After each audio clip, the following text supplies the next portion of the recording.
السلام علیکم۔ آج کی اس ویڈیو میں ہم ذکر کریں گے ایک ایسے کردار کا جو حسن بن صبا کے نائب کے طور پر جانا گیا، جس نے شیخ الجبل یا شیخ الجبال کے نام سے شہرت پائی اور مسلمانوں کے لیے درد سر بنا رہا۔ یہ ذکر ہے 5ویں سے 7ویں صدی ہجری کا یا انگریزی تاریخی اعتبار سے 11ویں عیسوی کا، جب حسن صبا کی جماعت امت مسلمہ کے لیے ایک ناسور بنی رہی۔ باطنی جماعت کے ان مٹھی بھر افراد نے مسلمانوں کو اتنا نقصان پہنچایا جو بڑی بڑی دشمن افواج نہ پہنچا سکیں۔ حسن صبا کی اس فتنہ جماعت نے امت مسلمہ کے بہت سے نوجوانوں کو بہکایا۔ اسی میں جنوبی عراق کے شہر بصرہ سے آیا راشد سنان بھی تھا، جو اس باطنی گروہ کا رکن بنا۔ راشد سنان کو دوسرے فدائین کی طرح خنجر زنی کی خاص مشق کرائی گئی۔ راشد سنان اپنی ذہانت کے بل بوتے پر بہت جلد ہی جماعت کے سرکردہ رہنماؤں میں شامل ہو گیا۔ حسن صبا کے انتقال کے بعد اس کے نائبین نے سفاکانہ کارروائیوں کا سلسلہ جاری رکھا اور ملحدانہ افکار اور نظریات کو پھیلانے اور دہشت انگیز کارروائیاں کرتے رہے۔ حسن بن صبا کی یہ جانشین دراصل دہشت گردوں کا ٹولہ، بھتہ خور اور کرائے کے قاتل تھے، جن کا سلسلہ تقریباً 2 صدیوں تک چلتا رہا۔ ان فدائیوں کو دنیا کے تمام حکومت کے درباریوں، محافظوں، ملازموں اور سپاہیوں میں گھل مل کر رہنے کا حکم دیا گیا تھا، جو اپنے مرکز الموت کے مضبوط قلعے سے احکامات ملتے ہی اپنی کارروائیاں جاری رکھتے، مشہور شخصیات کو ٹارگٹ کر کے قتل کرتے، دھمکیاں دے کر لاکھوں کروڑوں کے بھتے وصول کرتے۔ جو ان کے مطالبات پورے نہ کرتے وہ حملے کا شکار ہو کر رہتے تھے۔ ان دنوں شام میں سلطان نور الدین زنگی کی حکومت کا آخری زمانہ تھا۔ سلطان نور الدین زنگی کے شاگرد سلطان صلاح الدین ایوبی مصر میں تھے، جہاں عبیدی حکومت کا خاتمہ ہو چکا تھا، جس کو فاطمیت کی حکومت بھی کہا جاتا ہے۔ یہ اسماعیلی حکومت تھی اور حسن بن صبا اور اس کی جماعت ان کی نمک خوار اور نظریاتی بھائی تھے، جس کی مدد کے لیے ان کے باطنی فتنہ گروں نے صلاح الدین ایوبی کے خلاف بغاوت اور سازشیں کیں، لیکن وہ ناکام رہے۔ اس دوران باطنی فتنہ گر ایران کے الموت کے بعد اب ترابط سے کچھ فاصلے پر بلند بالا پہاڑوں میں کئی قلعوں پر قبضہ کر کے ایک الگ دنیا بسا چکے تھے۔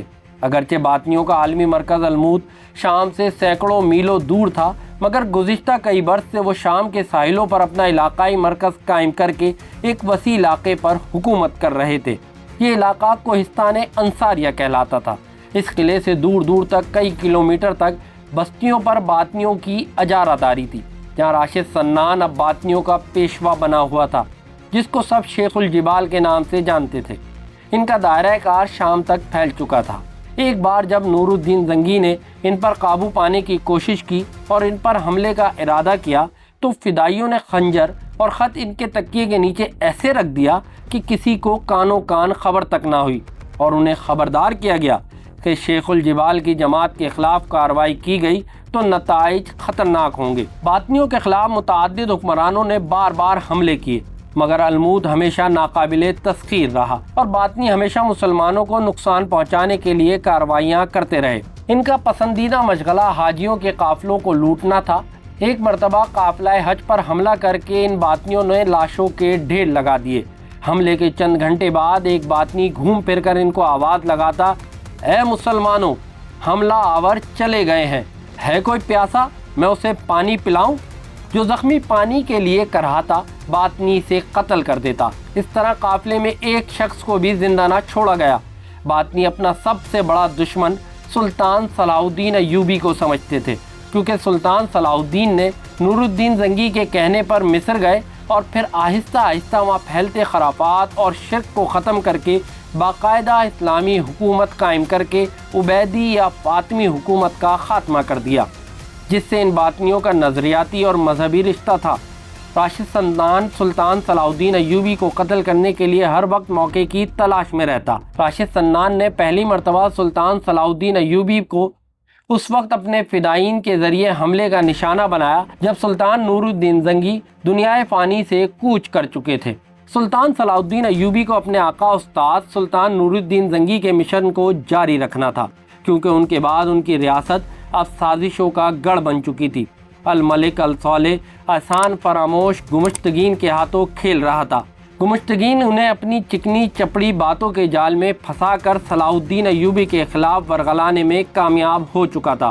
اسی گمشتگین نے حسن بن صبا کی خفیہ جماعت کے علاقائی سربراہ سنان کو بھاری معاوضہ دے کر صلاح الدین ایوبی کے قتل پر آمادہ کر لیا۔ اس کام کے لیے جماعت کے مرکز سے احکامات روانہ ہو چکے تھے۔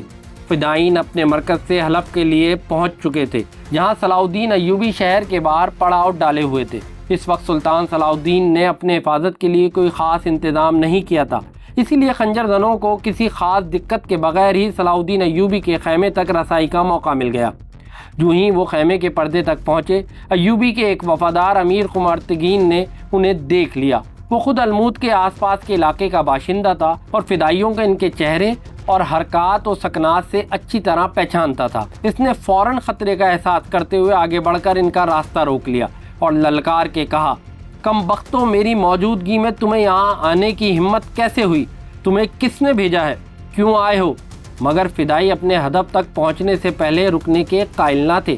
انہوں نے اپنے خنجر نکال کر قمرتگین پر حملہ کر دیا۔ قمرتگین انہیں روکنے کی کوشش میں شدید زخمی ہو کر گر پڑا۔